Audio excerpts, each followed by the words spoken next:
నిమ్మకూరులో ఎన్టీఆర్ కట్టించిన హరికృష్ణ విగ్రహాన్ని చూసి షాక్ అయ్యారట కొడాలి నాని. తన తండ్రి అంటే ఎన్టీఆర్‌కి ఎంత ప్రేమో తెలిసిందే.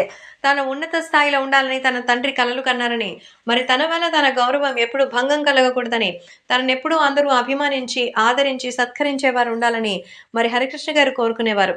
అలాంటి ఒక శుభతరుణంలోనే మరి తన కెరీర్ పీక్ స్టేజ్‌లో ఉండగా, మరి ఇంకా సాధించాల్సిన సక్సెస్ ఉండగా హరికృష్ణ గారు యాక్సిడెంట్‌లో ప్రాణాపాయానికి గురయ్యారు. సో, ఆయన వదిలి వెళ్ళిపోయిన ఆయన జ్ఞాపకాలు మాత్రం నందమూరి కుటుంబాన్ని, ముఖ్యంగా ఎన్టీఆర్‌ని వదిలిపెట్టలేదు. తన తండ్రి అంటే ఎంతో ఎమోషనల్ అయినటువంటి ఎన్టీఆర్, హరికృష్ణ గారికి సంబంధించి భారీ విగ్రహాన్ని నెలకొల్పారు. మొత్తానికి ఆ విగ్రహానికి సంబంధించి నిమ్మకూరులోనే దాదాపు 2 ఎకరాల స్థలాన్ని కూడా తీసుకున్నారట జూనియర్ ఎన్టీఆర్. బసవ తారకం, అలాగే రామారావు గారి విగ్రహాల పక్కనే హరికృష్ణ గారి విగ్రహాన్ని కూడా మరి ఆయన లాంచ్ చేసినట్టుగా తెలుస్తోంది. సో, ఇంత భారీ విగ్రహాన్ని చూసి మరి నందమూరి బాలకృష్ణ, ఇంకా ఇతర కుటుంబ సభ్యులు, ముఖ్యంగా కొడాలి నాని అయితే షాక్ అయ్యారట.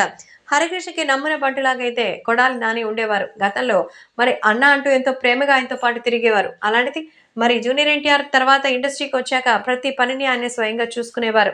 అలా ప్రతి విషయంలో సపోర్టివ్‌గా ఉండేటువంటి వీళ్ళు ఇప్పుడు రాజకీయంగా జరుగుతున్నటువంటి పరిణామాలు చూసి షాక్ అవుతున్నారు. ముఖ్యంగా హరికృష్ణ గారికి సంబంధించిన విషయంలో కొడాలి నాని వెళ్లి నివాళి అందించడం అంతా కూడా వైసీపీకి కొంచెం కంటగింపైనా తెలుగుదేశం పార్టీ అభిమానాన్ని సంపాదించుకుంది. కానీ అక్కడ రాజకీయ నేపథ్యం మాత్రం మర్చిపోకూడదు. మొత్తానికి జూనియర్ ఎన్టీఆర్ ఇంత భారీగా కట్టించిన హరికృష్ణ విగ్రహాన్ని చూసి షాక్ అయ్యారట కొడాలి నాని.